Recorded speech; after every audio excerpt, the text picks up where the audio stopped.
Hi guys, James at RampantLionReviews again for you today with another beer review. For this one, we are going to stick to Sweden and we're going to return to a brewery that's featured on the channel once before. So the last beer that I tried from these guys was really nice. I'd been long hearing that these guys were doing some interesting beers, so it was nice to finally kind of pop the cherry and review one of them for you here on the channel. But the beer that we're going to look at today is one of their latest releases. I've heard very good things about this one as well, so hopefully it carries on in the same vein as the last one. Fingers crossed it makes for an interesting review, and I hope that you guys enjoy my take on this one as well. So yeah, for this review we are going to head back to Ora, a very famous ski town in Jämtland county, which is maybe about 2/3 of the way up the length of Sweden if memory serves me correctly. But we're going to have a look at my second beer from Svartbergets Fjällbryggeri. So this particular beer is called Elevated. It comes in at 6.5% ABV, and this one is a New England hazy, whatever you want to call it, IPA. So yeah, this should be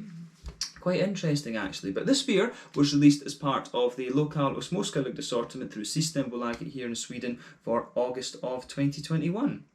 But yeah, I think this was the only beer they released this month actually, if memory serves me correctly.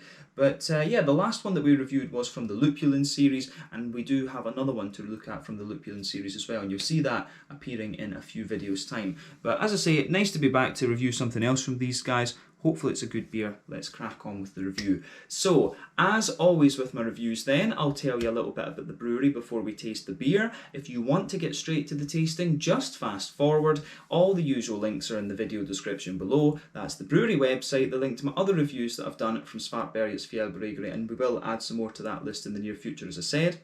But there's all the usual social media down there. If you want to see more reviews, do please consider subscribing to the channel.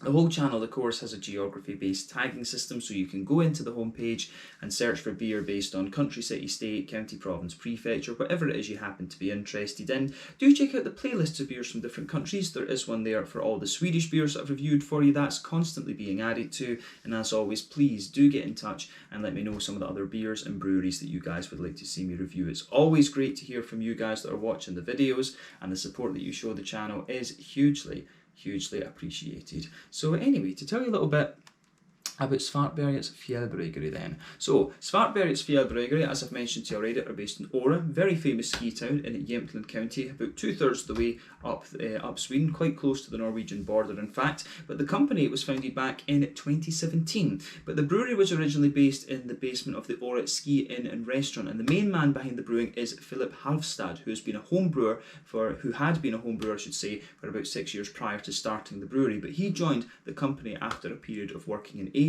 But the restaurant is a family business and was founded in 1980 when Arne Halfstad built the restaurant on the hill.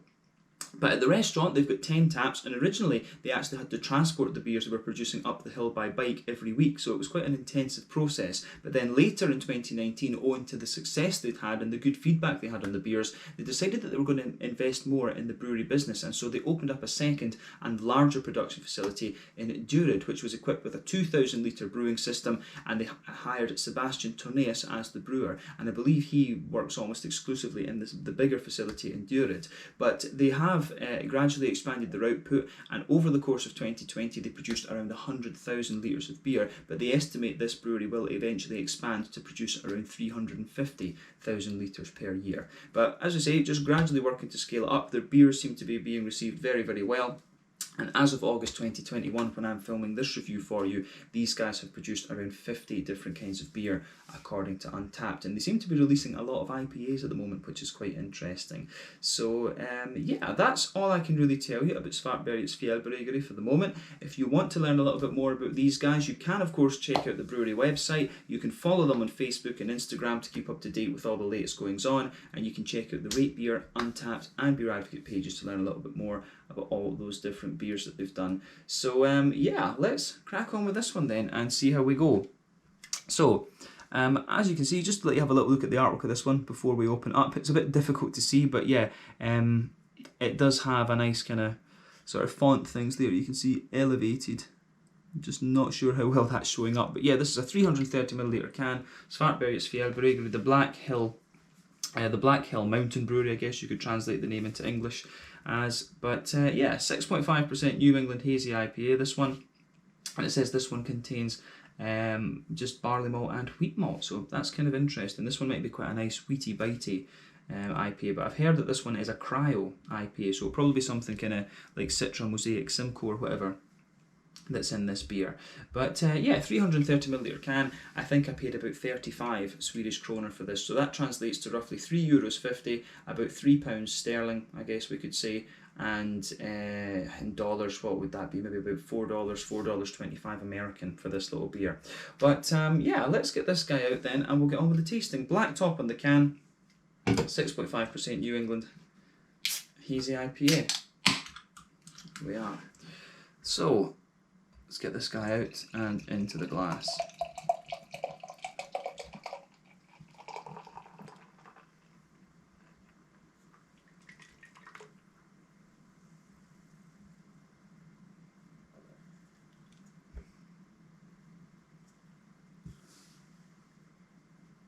Yeah, so there we go. Anyway, just checking that that's all lined up so that my OCD is happy. And yeah, this one looks kind of as you would expect. So, quite a big head on this one, but I think in fairness I gave it quite an aggressive pour there. It came out quite rapidly. But yeah, so before that head kind of calms down, you can see there's about a finger and a half roughly of a frothy, I would say slightly creamy coloured head. I don't think we could describe that as being perfect white, although it might appear that way to you guys on the camera. I would definitely say more of a kind of lightly creamy coloured head, but you can see this beer does look very, very nice. In terms of its colour, I would say this is a lovely kind of bright mango juice colour, quite a rich yellow rather than anything else. I always like comparing the colours of these New England IPAs to different fruit juices because that's just what the appearance reminds me of. But there's one or two big bubbles sticking towards the side of the glass, a few little ones going up towards the bottom of the head there.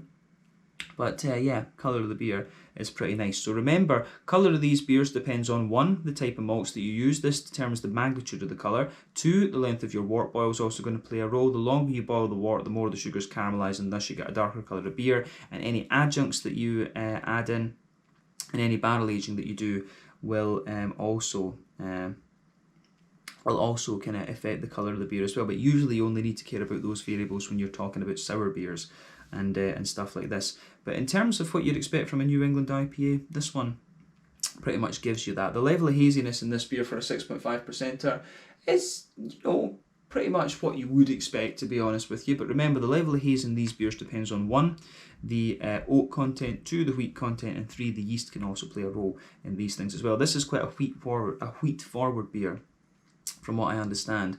So yeah, this one I think will be, you know, could be pretty nice. But or it looks pretty good. But there's, as I say, there's not really a rule to how much haze you're going to get in these beers. It varies from recipe to recipe, brewery to brewery, and so forth. But yeah, in terms of what you'd expect from a New England hazy IPA, this one pretty much delivers on the appearance. So I don't think we need to say too much more about that. So let's take a look at the aroma and see how we got on before we actually taste the beer. So let's do this.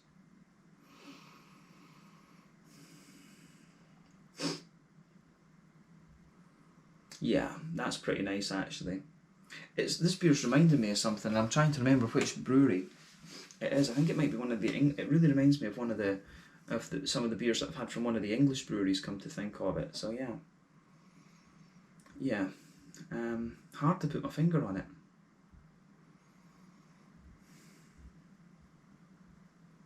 But yeah, that's a very nice beer. This one's got a little bit of, first impression of this beer is that it's got a little bit of bite to it. It's got a lovely juicy fruity character to it, and it's got a nice kind of slightly thicker malt base actually. That's the first impression that I'm getting of this one, and in fairness, when it doesn't have oats in it to kind of, you know, cream it out and smoothen it out, the beer is going to have a little bit more zip to it, I would say. But I think the aroma of this one comes across very, very nicely, in fact. So yeah, I like that about this beer for sure. So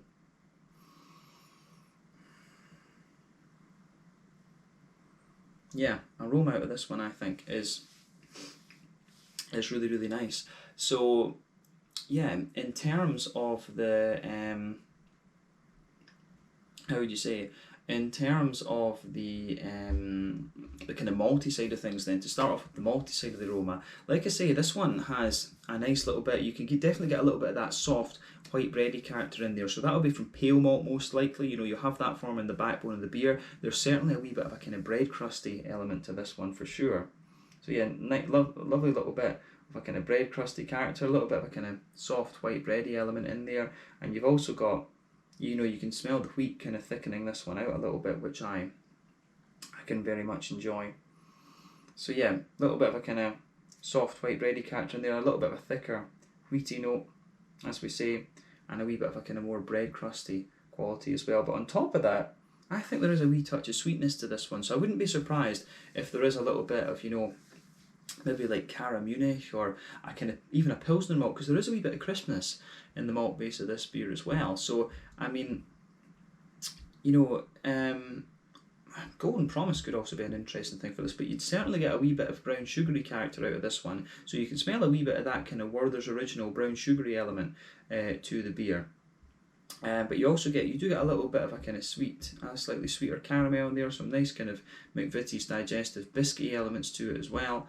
And yeah, I think it goes about its business really very nicely.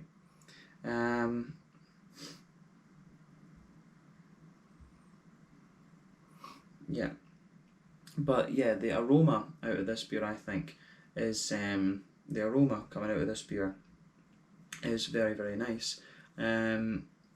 I think it's got a lovely. The more that you smell of it as well, the more the kind of fruity character, juicy it gets juicier and juicier. But the malty backbone of this one is quite nice. Soft white bread, as I say, bit of bread crust, thicker wheaty notes, a bit of that Werther's Original butter candy butterscotch sort of thing, and a wee teeny hint of like a slightly caramelly note, and also some kind of McVitie's digestive biscuity qualities coming out of the beer as well. But yeah, malty backbone to this one, I think, is very, very nice in fact. But yeah, on the hoppy side of things, then I do like how it goes together as well. The green component of this one has a little bit of zip to it, which is nice. So on the green side of things, yeah, there's certainly a wee tiny touch of earthiness to it, and that makes me wonder about Mosaic, and we'll come to that. We'll come to that again in a little minute. But there's a nice big kind of floral aromatic note to this one. I wouldn't say that it's too pungent or whatever, but it's nice and bright, if that makes sense. You do get a nice little bit of that floral aromatic kind of zesty quality out of the beer. So that is pretty nice.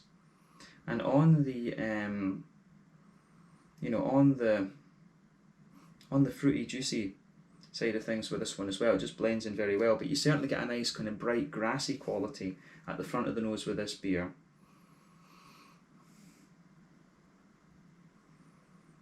Yeah, the grassy side of this beer, it's got a little bit of zestiness to it, but at the same time the grassiness is quite smooth. I would say that the green component of this beer overall is pretty it is pretty nice and pretty smooth, but I found this when you get cryo hops, and as I say, I heard that this was a cryo hopped New England IPA, you do tend to get that smoothness. They don't tend to be quite as pungent, I think, but the flavours are a bit more intense, if that makes sense. So the aroma is a little bit more reserved usually with cryo hops in my experience, but the flavours tend to be pretty oily and intense, which I do like. So yeah, nice green component to this one. But let's focus on the fruity side of the beer. So for me, there's certainly a lot of mango coming out with this one. I do suspect that it's maybe like Citra Mosaic that's in this one. It's something very familiar, as I was kind of picking up earlier. I think that that's what's, you know, it's a Cryo Citra, Cryo Mosaic in this one potentially. But yeah, for me, the you can smell a little bit of a more pungent passion fruit, but it's quite mellow actually. It's not too pungent. There's a big oily mango to this one, and of course within that, with it being Citra, you've got a little touch of apricot and a little bit of pineapple. You know, you've got these tropical fruit complexities, but then you've also got a big juicy tangerine orangey note at the front of this beer as well, and that I suspect is Mosaic. And as I was saying earlier, Mosaic always has a wee touch of earthiness to it, and that was something else that makes me suspect that it might be Mosaic that's in this one. But the aroma of this beer, I think, is very nice. The fruity side of the beer is nice and juicy and oily, and again, as I say, this is something that you can normally associate with cryo hops. But yeah, I think we can leave it at that for the aroma of this beer. I think it goes together very, very nicely, in fact. So yeah, we can yeah, we can leave it at that for this, for the aroma side of things. But as I always say, take a bit of time to enjoy the aroma of the beer before you get stuck into it. But we are going to have a proper taste of this beer now. So yeah, this one is the Elevated, a 6.5% New England Hazy IPA with cryo hops from Svartbergets Fjällbryggeri in Ora in Jämtland County here in Sweden. Let's get stuck into this one. Slange, skål, cheers.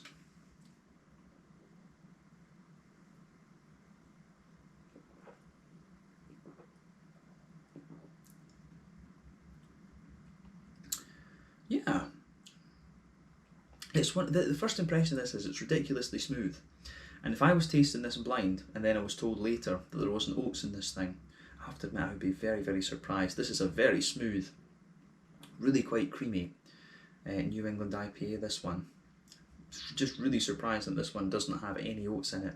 Yeah, although in fairness, you don't pick up so much of the oatiness in the flavour. So yeah.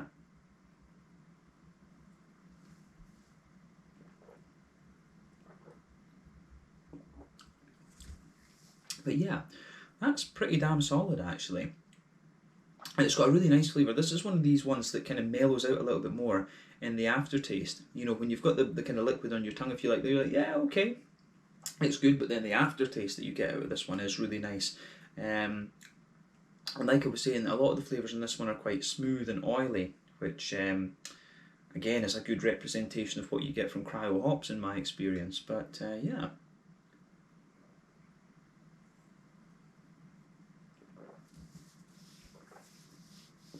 So, where do we start with this beer then? I think we just we'll go through it the way that we always do. So let's focus on the middle third and the back third of your palate then. So the backbone there, you can feel that soft white bready note in there. It's quite a fluffy white bread. That is forming the backbone of the beer. You do get a few kind of bread crusty elements in there, which I very much like, and you can certainly feel the sort of thicker wheaty. You can certainly feel that sort of thicker wheaty side of the beer coming out. So let's focus on the middle third of your palate then. So backbone on the, as we say, middle third of your palate, the backbone is a soft kind of white bread. You know, there's a little bit of bread crust in there, and as I say, you've got that slightly thicker wheaty character coming out of it. And the wheat, it's actually very, very smooth in this one, and you'll notice that on top of the wheat in that middle third of your palate, there's a little bit of a circle in there, so you can feel a wee bit of that more kind of Werther's Original butter candy. You can feel a little bit more of that kind of Werther's Original butter candy type note coming out of the beer. So I do like how that goes together in this one. But then sitting on top of that, if you go into the dead centre of your palate, you'll feel there's a little bit of a kind of sweeter caramelly note in there. Then as you move further out towards the edge of the palate, it's a little bit more of a McVitie's digestive biscuity sort of thing that you get out of it. But there's not too much of that. I think you just get a little bit of that kind of slightly brown sugary note off it, but I think it balances the beer out quite nicely to have just a little touch of sweetness. And I mean, as I've always said, there's 6 different directions I think you can take a New England IPA in. They can be sort of farmhousey, they can be farmhousey and yeasty, they can be dry leaning and grainy, wheaty and bitey, oaty and creamy, or they can be a little bit more kind of barley malt leaning and bready. And you can have the ones that are very, very sweet as well. So that's worth bearing in mind.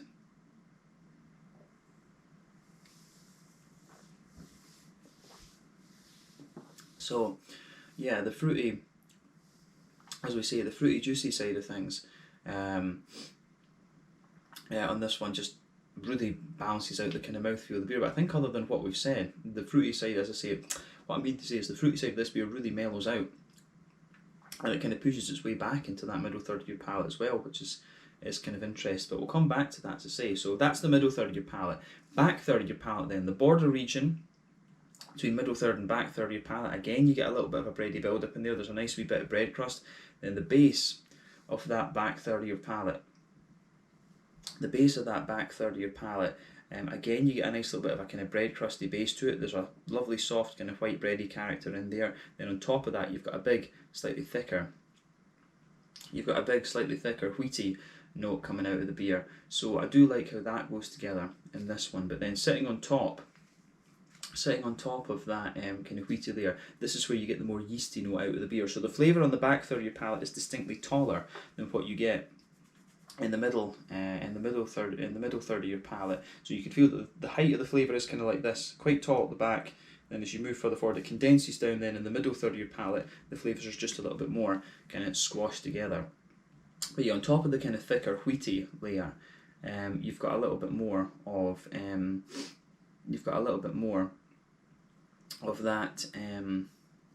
How do you say? A little bit more of that kind of airy white bready note out of the beer, which is kind of interesting, and it's quite straight up. It is just an airy white bready note that you get out of this one, and maybe at the back, on the back third of the palate as well, you do get a bit of a slightly bitey or wheaty character and a little bit more of a kind of grainy bread crusty note there. But it works. It really does work.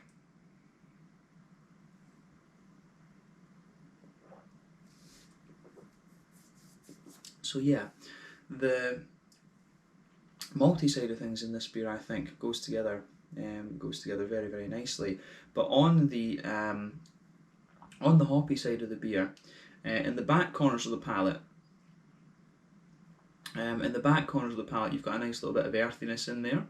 And then as you move further forward, there's a little bit of a herbal quality, and as you push towards the kind of front corners of the palate, it's certainly a little bit kind of more brighter and floral in a sense. But then round the front curve of the palate, it's a little bit lighter and more kind of grassy, if you like. So there's a wee bit of zestiness in there.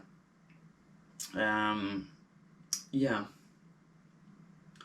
So again, yeah, I do like how that goes together in this beer. The green component of this one is quite nice, and it is a wee bit more pungent in the flavour than it was in the aroma. As I was saying to you, and the aroma is always fine with the cryo hops.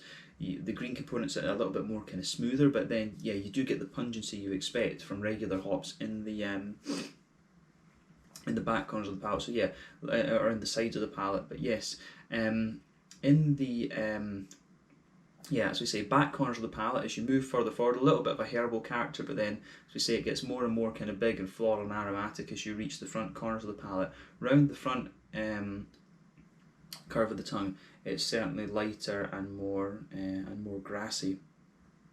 As we say, in the grassiness does have a wee bit of zestiness to it in this beer. But yeah, let's focus on that front third of your palate then, and the fruity part of the beer. So border region between front third and middle third of your palate, again you get a little bit of a bready build up in there, a wee bit of a kind of bread crusty note. Then the base of that front third of your palate, there's a nice kind of smooth white bready character to it. You can feel a little bit of the kind of thicker wheaty note in there. Then on top of that you get the nice kind of oily fruity note coming out of it.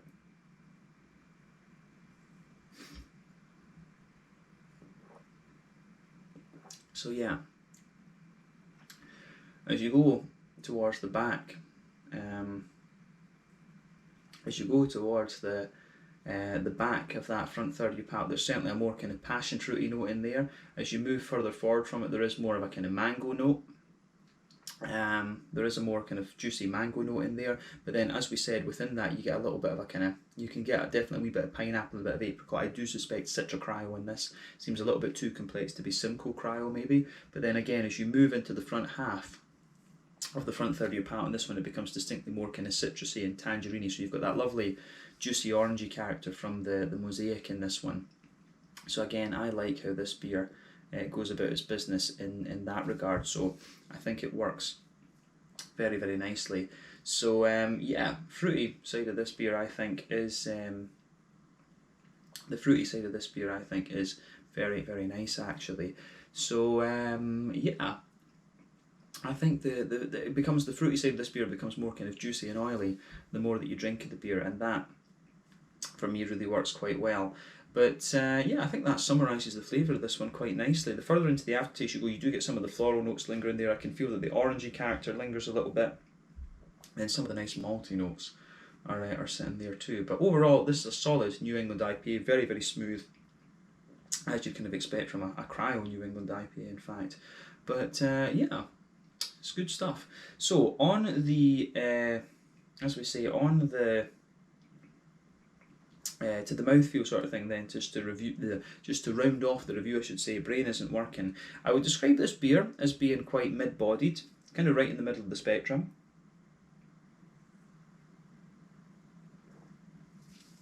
So yeah, mid-bodied, carbonation is very, very smooth, it's got a lovely kind of oiliness yet quite a bit of creaminess to it, and as I say, if I was told after having tasted this beer that there was no oats in it, you know, tasting it blindly, I would be very surprised at that. In terms of the IBU count and things, there's about 30 IBUs to this beer, absolutely. I think it's a kind of standard bitterness. There's nothing too surprised about that. The malt base, as we said, is very, very smooth. It's got a nice little bit of kind of sweetness and things to it, and you've also got a nice big juicy kind of fruity character as well. So the way that this beer goes about its business, I think, is very, very nice. I think it does go about its business really nicely. A nice big oily, juicy, fruity character, and well balanced actually between the tropical side of things and the more citrusy side too. So yeah, I think Citra and Mosaic Cryo in this one. Absolutely.